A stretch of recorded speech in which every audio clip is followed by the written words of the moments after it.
السلام عليكم ورحمة الله وبركاته. soo dhawaada live kala sheegayo.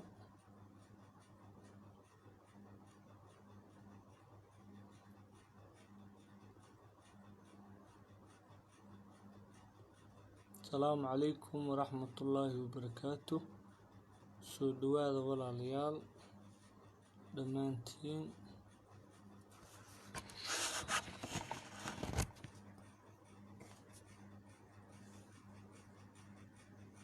soo dhawaada live kala sheegayo. Let us share the live. inshallah waa bilaabanaynaa. mudeera inooga hartay members ka loo share the live. inshallah saamaanta u sheegnay waxaan rabnaa caawa inaan ka hadalno waxyaalihii u qabsoomay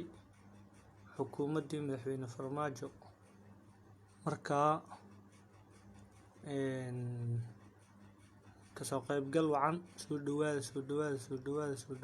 live kala sheegayo. let's share the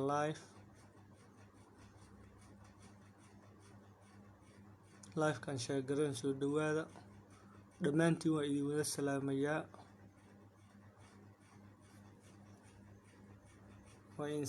dhammaantiin waa mahadsantiin aad iyo aad. live kala sheegayo. soo dhawaada dhammaantiin.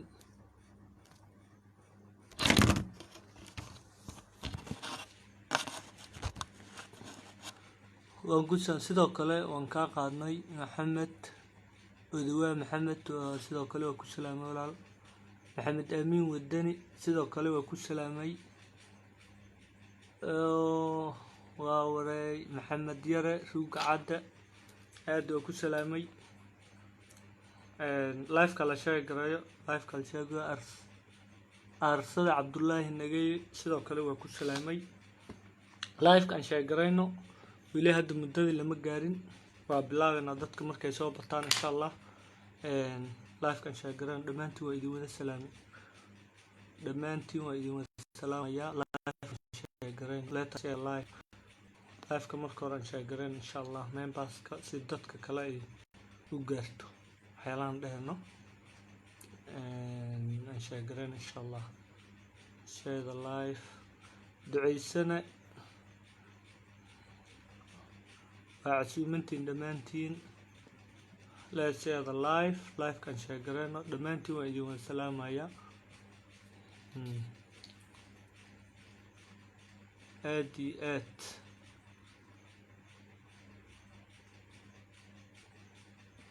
soo dhawaada walaalayaal. soo dhawaada. salmaan cabdiraxmaan soo dhawo walaalo. aad iyo aad. kooshin cabdinuur axmed nuur soo dhawaada walaalayaal dhammaantiin. live kala sheegara insha allah. waan bilaabanaynaa. muhiimadda halkaan isku imaan waqti ay inagu socdo. cabdullaahi bin cimraan waa ku salaamay sidoo kale.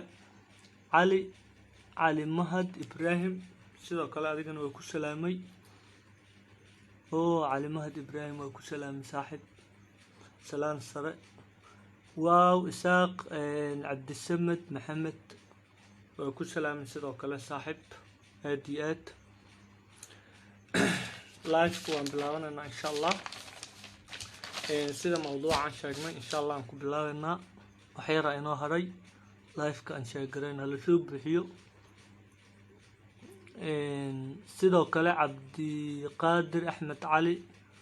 waa ku salaamayaa walaal saaxiibkay waa kaa qaaday. sidoo kale waa ku salaamayaa saaxiib in badan aan ismoogeen. aad iyo aad. live kala sheegaro insha allah si dadka kale ay u arkaan. okay. former classmate long time bro. cabdiqaadir axmed cali waa ku salaamay saaxiib. sidoo kale aadaan u jeclahay inaan asxaabteyda aan muxuu halka beri focam maasha allah. ina jaamac soo dhawow. jaamac waa ku salaamay dhammaantiin waa idin wada salaamayaa. soo dhawaada. la soo dhawaada abti ibraahim وكو أركا وكو سلامة أبت معانا سودو أوكي دمانتي وأيدي وسلامة يا لايف كلا شاقرا إن شاء الله وحينو هرتي وحيرا إنو هري إن شاء الله لايف كان شاقرينو دمانتين وأيدي وسلامة يا دمانتين سلام هاي كي قادو نكست منسب كيسان كو سلامة يا سيلي يا رير كالا ورمو qaraabooyinka meelaha kala joogtaan dhammaantiin ilaahay idinku amaansado waa idin salaamay dhammaantiin sidaan hor u sheegnay caawa waxaan rabnaa inaan mowduuc ka dhigno waxqabadkii madaxweyne farmaajo intii muddadii uu hayay xilka waxa uu qabsoomay aan rabnaa inaan waxyar aan ka tataabano sababtoo ah waa ballan qaadnay inaan dhahno marka waxaan diidanahay ballanta inaan ka baxno marka insha Allah ma ka cilmi badnay dadkan dhammaan halkan jooga balse waa isku day aan isku dayayo balse dad badan oo cabqariyiin ah dad badan oo ruugacdiyaal ah ayaa halkan ku jiraan waxaan qaldo yaan la qabanin insha Allah waxaan saxan ilaahay ajar ha iga siiyo waxaan qaldana shaydaan ayaa i hoosaasiya sahal ii fahmo hal soo dhawaada dhammaantiin waa idin salaama waa idin wada jeclahay dhammaantiin salaamka idinku salaamaya assalaamu calaykum waraxmatullaahi wabarakaatu dhammaantiin waa idinku wada qaaday inta isoo salaantay intaan isoo salaamin inta maagan inay islaanto dhammaan waa idinka wada qaaday salaantiina nin kasta mansabkiisa aan ku salaamay soo dhawaada walaalayaal fikradda leen isweydaarsanayna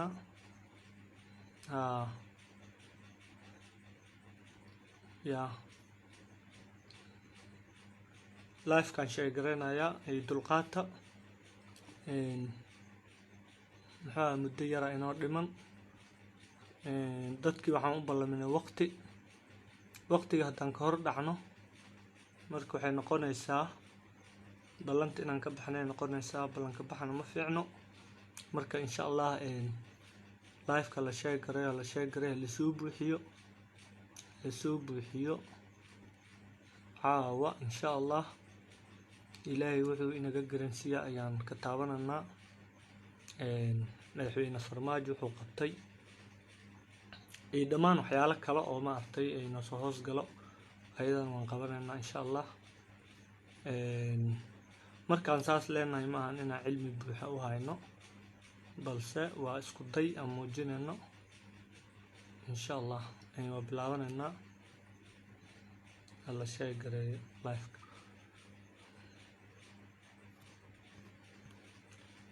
mahadsantiin dhammaantiin علي بن عبد الله إبراهيم وكسلام سيدا كلا عبد الناصر مغلا سيدا كلا جولياس نياو أونجايزا إنجليش أما كذلك دو so okay all my members are understanding in Somali so I can add but it will not help us. The content is going with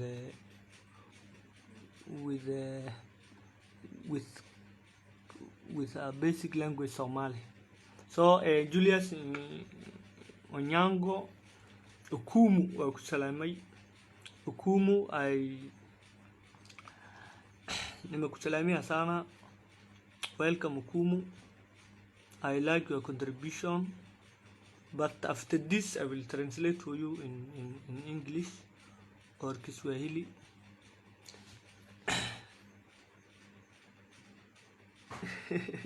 نحن نتاق على مية اسمه بدلين اسمه بدلين. أوكي وبالله إن شاء الله. السلام عليكم ورحمة الله وبركاته. حالكم كسلام يا دمان أمة الصوماليات ميل والبوجوغان. sidoo kale waxaan salaamayaa muslimiinta dhammaan إلهي سبحانه وتعالى وحن أخبريا إن وما أرتي وأمان سدو ماله كل جوان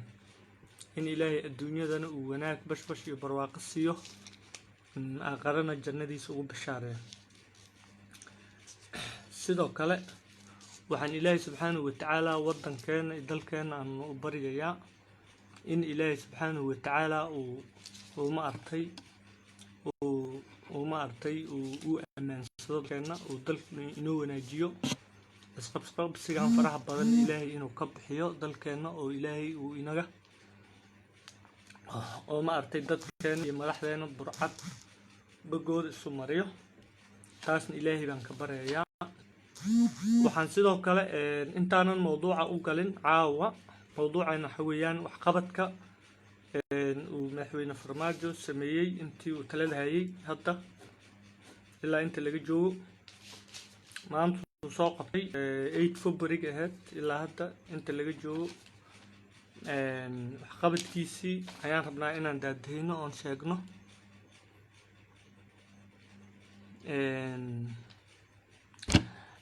intaanan guda galin ka hore waxaa xusid mudan in madaxweynayaashii hore ayagana la xuso wadankan aragtaan Soomaaliya qori isku dhiib ayuu ahaa oo dad badan ayaa ka soo qabteen madax sare ayaa soo qabatay xilka laga soo bilaabo aadan cadde 1960kii cabdirashiid cali sharmaake madaxweynihii labaad maxamed siyaad bare madaxweynihii saddexaad cabdiqaasim salaad xasan iyo afaraad cabdullaahi yuusuf madaxweynihii shanaad cali mahdi madaxweynihii shanaad cabdullaahi yuusuf madaxweynihii lixaad sheekh shariif madaxweynihii toddobaad sideedaad xasan sheekh maxamuud iyo madaxweyne farmaajo madaxweynihii sagaalaad marka intaasoo madaxweyne horta waan xuseynaa sida wanaagsan ay soo qabteen nin kasta oo madaxweyne ahaa wuxuu wadanka soo qabanayay si fiican wadanka uu shaqeynayay ninba nin ayuu u dhiibayay wuxuu horumarkii uu sameynayay inkastoo marxalada adag ay soo wada mareen madaxweynayaashan haddana caawa waxaan rabaa inaan xuso madaxweynayaasha dhammaan waxqabadkoodii ay soo qabteen ay wadanku soo qabteen maasha Allah guushaan maanta aan Soomaalinimada ku faanayna ayaga inay soo gaarsiiyeen qofkana libintiis waa loo qiraa marka maasha Allah waa xuseynaa madaxweynayaasha dhammaan waa rabaaweena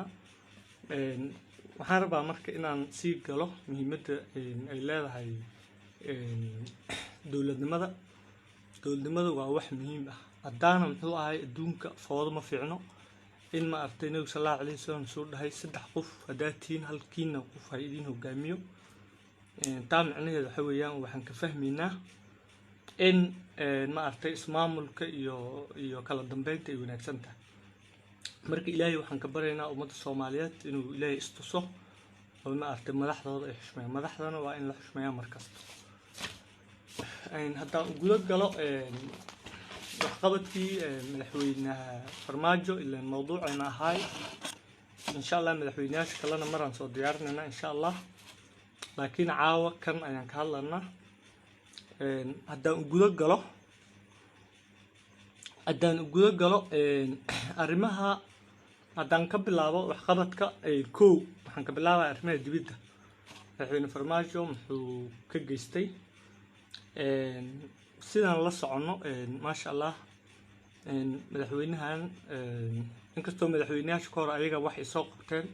oo weli aan qarsanahay inay ayagaba soo shaqeeyeen maasha Allah ilaan doorashadii Soomaaliya loo qabtay asaga loo dhiibay muxuu ahaa waxqabad fiican ay soo qabteen marka asagana meeshii ka sii waday oo hadda ma dhahay marka madaxweyne farmaajo ka hadlayo macnaheedu maahan inaan madaxweynayaasha kala liidayo maahan balse ayagana maraan ka hadlaa insha Allah madaxweynaha wuxuu xagga dibadda markaan ka hadalno xaggii faragelinta shisheeyaha oo qaawaneed ayuu istaajiyay waan dhihi karnaa maasha Allah xaggii isku xirkii ma artay xagga dibadihii na laga dhibi jiray sida wadamada dariska iyo wixii koro ayuu ma artay arrin u wanaajiyey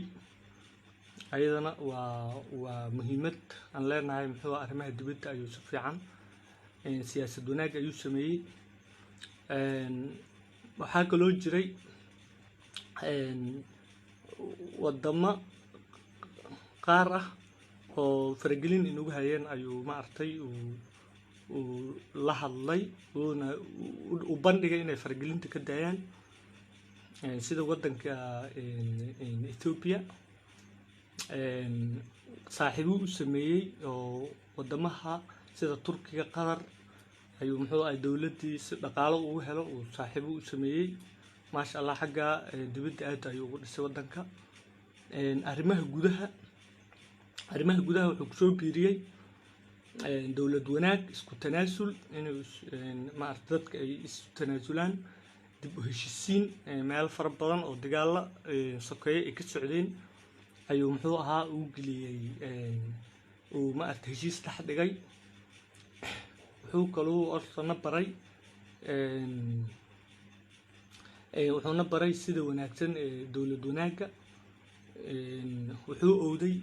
wadooyinkii kale ee maartay laga soo galayay muxuu ahay dawladda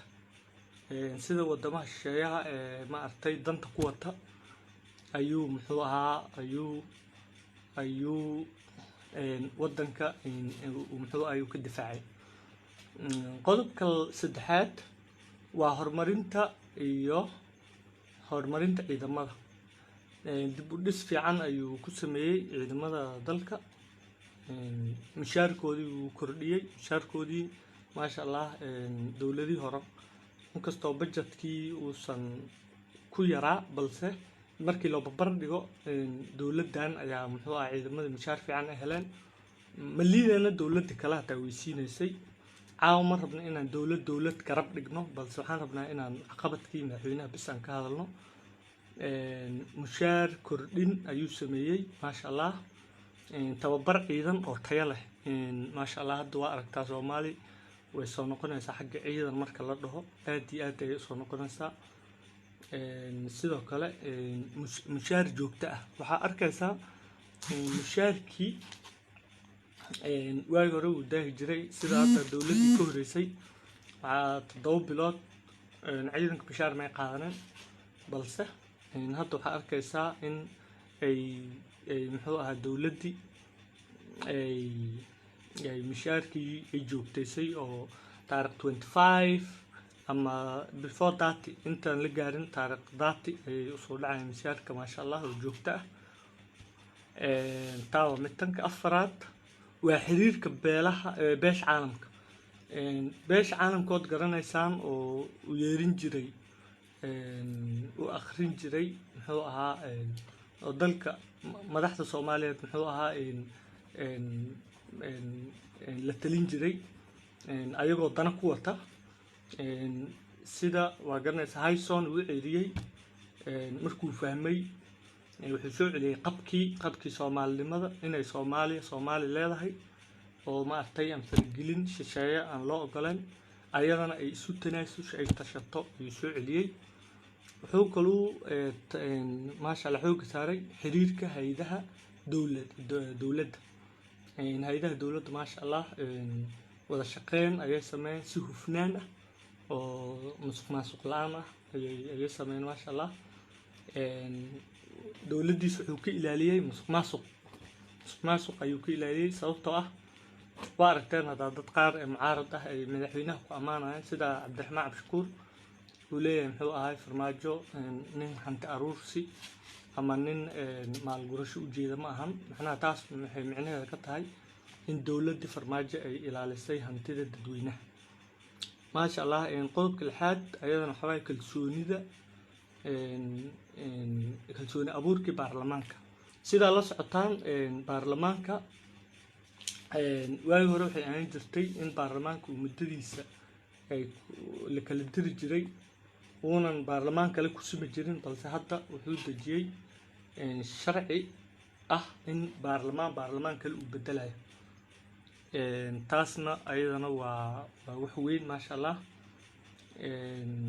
sharciga sareyntiisa xoog u saaray agaasimo guud uu u noqday maasha Allah wuxuu kaluu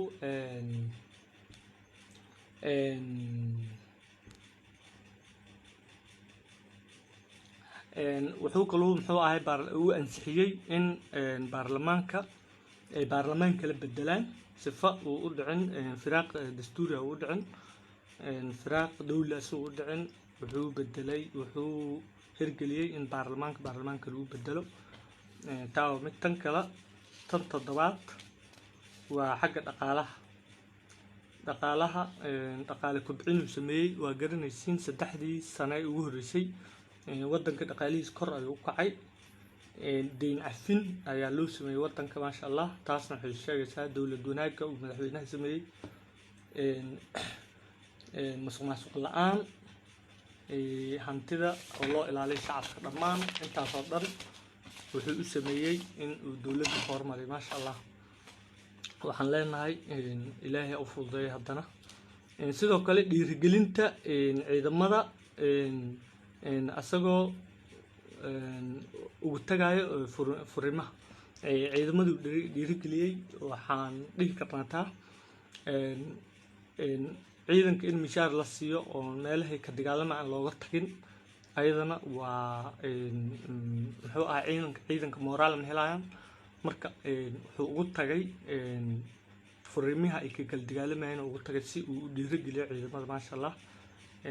ayuu dhiirigelintaas ayuu sameeyey maasha Allah ayadana waa waxqabad weyn midnimada iyo wadaninimada dib u heshiis ayuu sameeyey waa la socotaan sidii qadkii cagaarnaa ee yaalay gaalkacyo dhex yaalay muxuu ahay uu qaaday maasha Allah dib u heshiisiin dheer uu sameeyey wuxuu kala dagaalamay dadka inay qabyaaladda ma aragti ka fogaadaan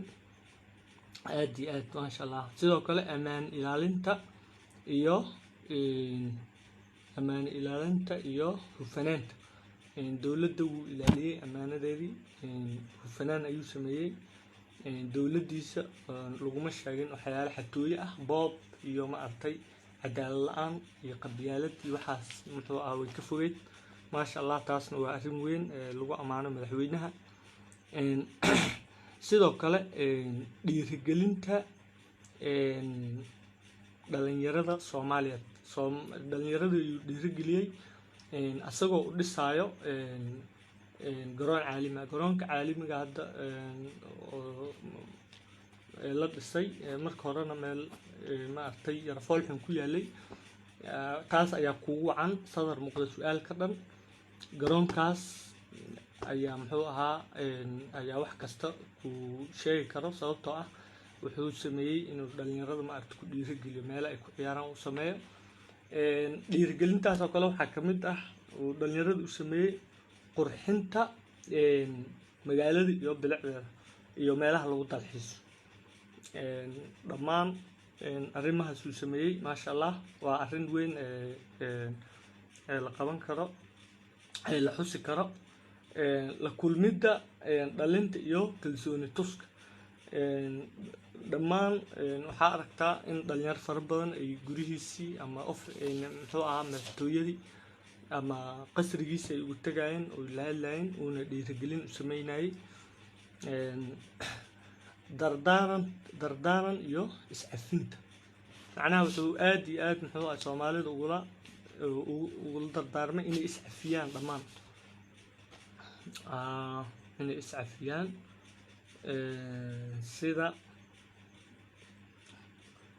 sida uu sameeyey barnaamijka qaran ee cafi walaalka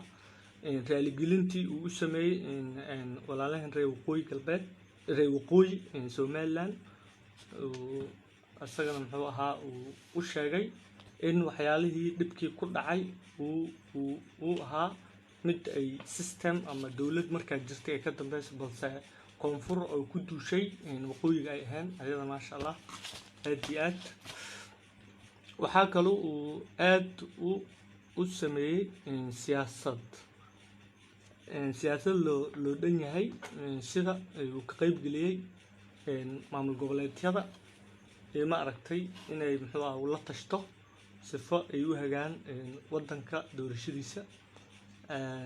maasha allah waxaan kaloo dhihi karnaa in maamul goboleedyada uu booqday dhammaantood uu wada booqday sida Puntland, Galmudug, Jubbaland, dhammaan Hirshabelle uu booqday tanaasulkii faraha badnaa uu sameynayay tanaasulku waxaa ka mid ahaa in muxuu ahaay hal qof iyo cod uu doorashadii ka rabay lala qabsaday uu maartay uu uga tanaasulay isagoo raadinaya inay Soomaali muxuu ahaay sandigaal ka dhicin in 301 uu keenay uu haddana lala qabsaday uu 101 uu ku ekeeyey labadii sano uu ka tanaasulay ayadana muxuu ahaa waxay sheegaysaa isdhul dhig iyo tanaasul uu u naxay wadanka maasha allah ayadana waa waxqabad weyn waa wax la xuso la dagaalanka COVID-19 cudurkan adduunka dhan qabsaday ayadana la dagaalankeeda maasha allah kaalin ay qaatay asagoo muxuu ahay wasaaradaha u xil saaran sida caafimaadka muxuu ahaa xoojinayo dhaqaalana ku bixinayo soo celinta badda baddii lagu maransanaa maasha allah isagana tan marka waxaan arrintaa kusoo gabagabeynaa markaa tala jeedin sidaan maanta sheegnay inaan annaga talada soo jeedino taladaasoo ku aadan dhammaan oo taladaas aan siinaya dhammaan ummadda Soomaaliyeed waxaan leeyahay walaalayaal waxaan soo aqriyay waxqabadkan intaan la eg aan soo aqriyay waxaa lagu keenay dowlad wanaag iyo midnimo lagu keenay marka waxaan leeyahay midnimada la xoojiyo ha laga fogaado muxuu ahaa qabyaaladda maarta waxyaalahaasna laga fogaado waxyaalaha xun waxaan leeyahay Soomaalida isu tanaasusho oo ma artay inay adduunkana si wanaagsan ku noolaato aqrana janno iyo aado ha samaysato waxyaalaha qabsiga iyo qabaa'ilada iyo waxa muxuu ahaa aan iska dayna ayadana sidoo kale istaakuleen in la iscaawiyo in la istaakuleeyo ayadana aan sameyno isqabashada in la isqabto qofka qaldan in la qabto ayadana muxuu ahaa xoog aan saarno qofka qaldan hadduu qaldan yahay asagana uu qabsoomo qofka walaalka markuu ku dhaho waxaan waa qalad waxaana halaynaysaa ka joog marka lagu dhaho waa inuu asagana muxuu ahaa uu qabsooma qofka qatan inaan quudino macnaha dadka baahan ee walaalaha inaan caawino ayagana ninka quman ee toosan aan aragnana inaan u sacbino on taageerno inaan xaafad noqoto iyo inaan mucaarad noqoto micno weyn saama sheegayso balse waxaa fiican in markasta aad ka dadaashaa muxuu ahaa sidaa waddankaada aad ku dhisan lahayd Soomaaliya dhammaantiin waa mahadsantihiin waana idinku fogaaday oo maartay waqti badan aan qaatay balse taa micnaheedu waxa weeyaan waxaan iska gudayay waajibaad saaran waajibaadka dhammaanteen wuu wada saaran yahay marka waxaan leeyahay midnimada aan xoojino ilaahayna aan ka cabsano ilaahay laga cabsada ayaa muhiimadda ah horta haddaa ilaahay ka cabsato wax kasta oo xun way iska daynaysaa marka horta aan ka baxno waxaa midda kale isqabsiga ay madaxda keenayso badanaa waxaa u malaysaa annaga inaan dab ku shidano annaga aan ka gaabino oo ma artay aan u leexano inaan muxuu ahay madaxda aan dhexdhexaad aan u sameyno dowladda aan dhisano maanta waxaan u baahannahay qof kasta qofkii Soomaaliya muxuu ahaa nabad ka dhali wax tarna leh hadduu walaalkaya hataa hadduu muxuu ahay qofku yaba annaga muxuu ahaa mar rabno inaan ogaano qabiilkiisa ama wuxuu yahay balse qof allaala qofkii wax taraayo ee Soomaalida wax u taraayo dadkaas tabaaleysan faqriga dilootay ee qaxootiga ku aasan dhammaantood wax u taraayo qofkaasaan rabnaa qabiil hebel iyo macna ma keenayaan qabiil hebel inuu yahay waxaas ma rabo midda kale annaga ayaynu xiran tahay inaan ka baxno 4.5ka macnaha 4.5 lagu qaybsanayo qabaa'ilada annagay ku xiran tahay inaan ka baxno annagayna ku xiran tahay sababtoo ay waxa waaye aayad quraan soo degta horta ma ahan in qabiil 4.5 aan wax ku qaybsano ma jiro dastuurka hataa kuma qorno annaga inoo qoran waxyaalaha ma artay ee laga qajilo ama waxyaalaha aan isleenahay waa qalad weyn ayaa laga sameeyey waxa weeyaan aan dastuurka inooga qorneen ilaahayna aayad quraan uu inoogu soo dejinay ayaan ku dhaqmaynaa waxaa ka mid ah 4.5 waxaa un dadka ay ugu dhaqmayaan in ma artay dib u heshiisintii shirkii carta soomaalida la isku soo celiyo oo qabiil waxa loo qaybsada sidaas uma xal looga dhigay labadii xalka looga dhigay waxa waaye waa federalismka maamul goboleedyada in la sameeyo iyo muxuu ahaa iyo 4.5 labadaas maxaa loo sameeyey dib u heshiisiin uma ahayd shacabkii ayaa muxuu ahaa ayaa isku soo celinaya sidaa daraateed 4.5 laakiin annaga haddaan dhahno midnimo u baahannahay 4.5 aan ka baxno qof kasta wuxuu xaq u leeyahay inuu wadanka hogaamiyo wax la dhaho muxuu ahaa qabiil hebel wax hogaaminaya qabiil hebel la hogaaminana aan jirin waxaan u baahannahay bas qofka inuu aqoon leeyahay oo uu ku shaqeyn karo midabkiisa ma rabno si uu egyahay ma rabno waxaan rabnaa in qofka hadduu Soomaali yahay uu ma artay uu yahay Soomaali hadduu yahay uuna aqoon leeyahay inuu qofka sidaas oo kale u shaqeyn karo marka aan taageerno in laga baxo 4.5 in midnimo guud la qaato in qabyaaladda la duubo haddaan annaga maanta dawladda maxay dawlad ku dhahay a government waxay dawlad ku tahay dadkeeda dawlad ku tahay Soomaal dadka annaga weeyaan dadka annaga haddaan nahay oo annagii dawladna lagu yahay annaga waxaan dhahnaa ayaa in muxuu ahaa waxaan dhahnaa ayaa meel maray Soomaal so sida daraadeed 4.5 waxba ma aha 4.5 hataa dastuurka noogama qorno waa heshiis hoosaad in heshiis hoosaad intaas oo sanana wadanka lagu dhaqano asagoo hataa qalad badan qabo muxuu ahaa taas aqliga hataa maartay aqliga ilaahay uu ina siiyey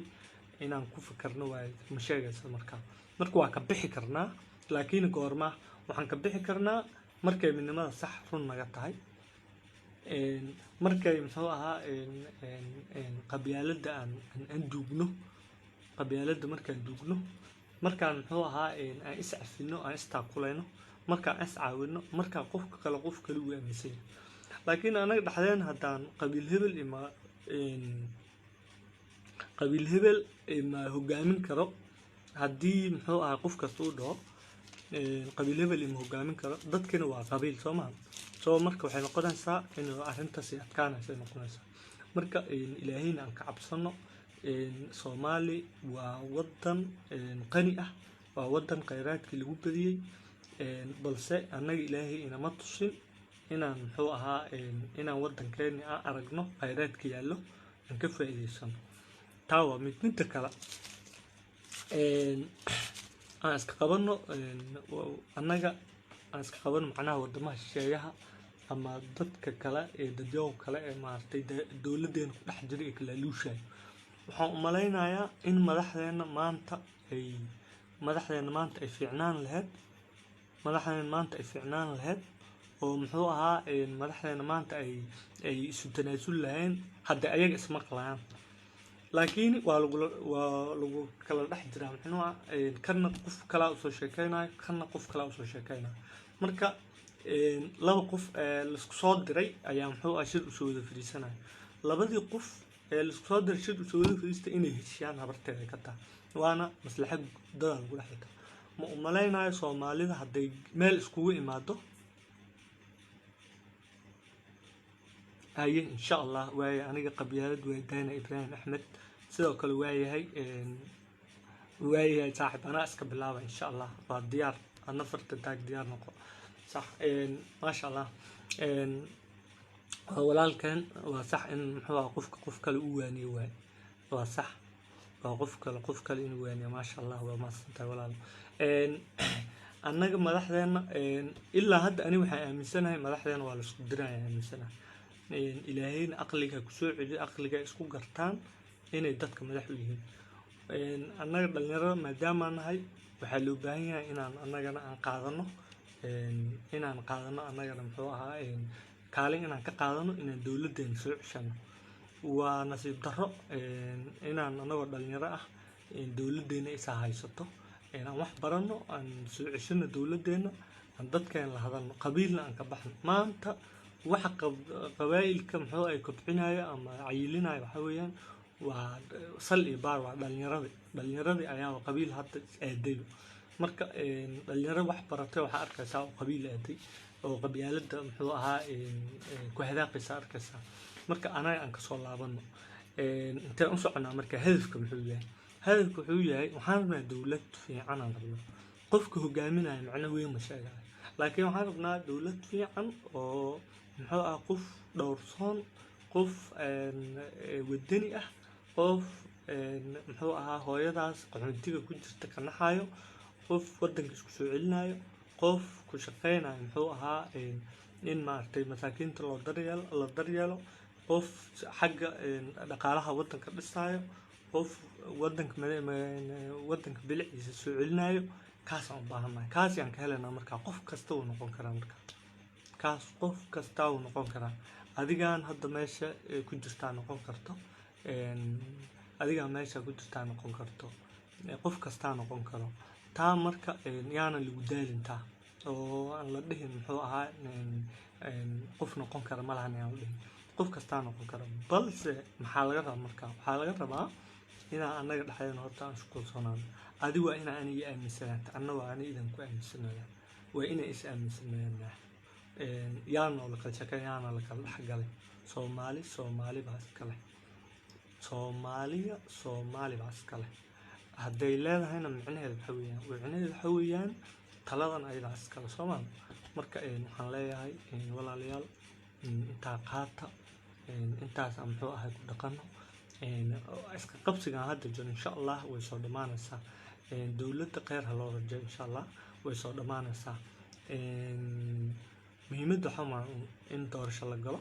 doorashadana insha allah si wanaagsan ay ku dhacaysaa ilaahay baan ka rajaynaa ilaahay wax fiican in laga rajaa fiican doorasho si fiican ay ku dhacaysaa wadankuuna barwaaqo waayaa wiil Soomaali uma qabanayo inta muhiimaddu waa intaas ama farmaajo ha qabto ama ha qabto muxuu ahaa Sheekh Maxamuud ama Cabdiraxmaan Cabshakuur ha qabto ama ha qabto muxuu ahaa Sheekh Shariif ha qabto ama Xasan Khayr ha qabto ama inta midowga musharaxiinta inta musharaxa dhamaan halkii qof asagana waa la shaqeynaa waa Soomaali muhiimku waa intaas laakiin waxaa fiican in ma artay dadka markay ku yihiin la xushmeeyaa fiican in la caayo ma fiicno in la afligaadeeyo ma fiicno inaan ka waantoono insha allah intaas aan bilaawno aan ka waantoono weeyaan Soomaali inta wixii siyaasad ah ma artay iyo xaglin ah waa caad laakiin yaanan muxuu ahaa u bareerin shaqsi ahaan yaa taageereen qofka xumaatadiisa iyo dowladda iyo sidoo kale ayaa wax loogu sheegi karaa laakiin qofka cirdigiisa maya mid kale qofka wax qabadkiisa ma ku maqalno Firdawsi Siraad Geele Firdawsi ma qashay Soomaali ma qashaata waxaan leenahay wax qabadkiisa la fiiriyo qofka markuu wax qabto hala dhaho waxaas baa qabatay waxaana ma qaban laakiin anaga Soomaaliyeed waxaan naqaanaa inaan qofkii hadduu hal qaldo kulli waxaan wada saaraynaa inuu soo waxba qaban marka intaas ayaan ku gabagabeynayaa assalaamu calaykum waraxmatullaahi wabarakaatu kulanti dambo waan salaamayaa dhammaantiin waan idin salaamayaa waana mahadsantiin walaalayaal aad iyo aad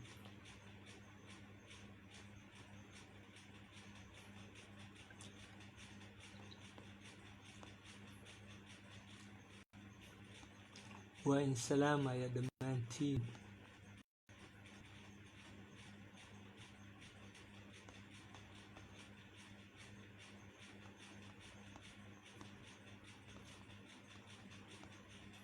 وإن سلام يا دمانتين إن شاء الله انت سنكون كنا إلهي وعليكم السلام ورحمة الله وبركاته سو دوادا وعليكم السلام ورحمة الله وبركاته زجرية بي welcome bro إن شاء الله انت سينو أنا سا